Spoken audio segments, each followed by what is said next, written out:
did that affect your journey and things like that about having these relationships and developing them?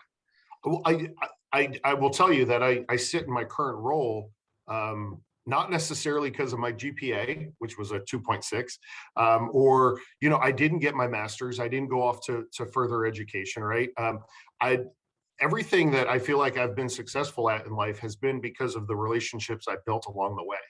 And that includes even 7.5 years into my role here, when it comes to, my board members and the donors here at the organization, it's all because of relationships. And so I look back to, again, when we were starting the fraternity, and some of those contacts that I've met through our alumni in the Tampa Bay area.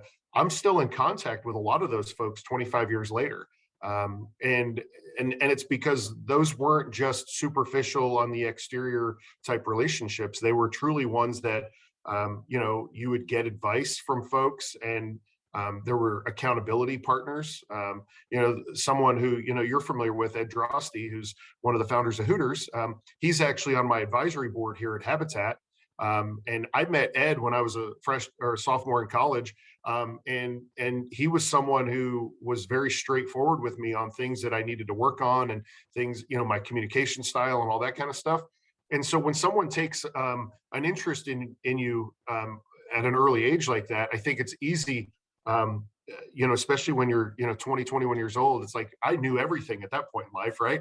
I didn't need We all did. advice. We all did. So I think there's two ways you can go. One, you can push back and say, hey, I don't need that advice. I know what I'm doing. And you could be kind of cocky about it. Or you could say, wow, like, this person's taking the time to invest in me and tell me, giving me feedback on things I need to improve or things I need to work on.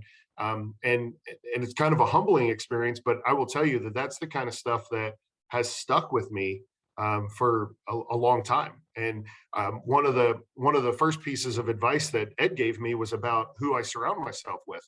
And it was something as basic as the officers we had at the fraternity, so the people in leadership roles, he was like, you want to surround yourself with the smartest people in the room.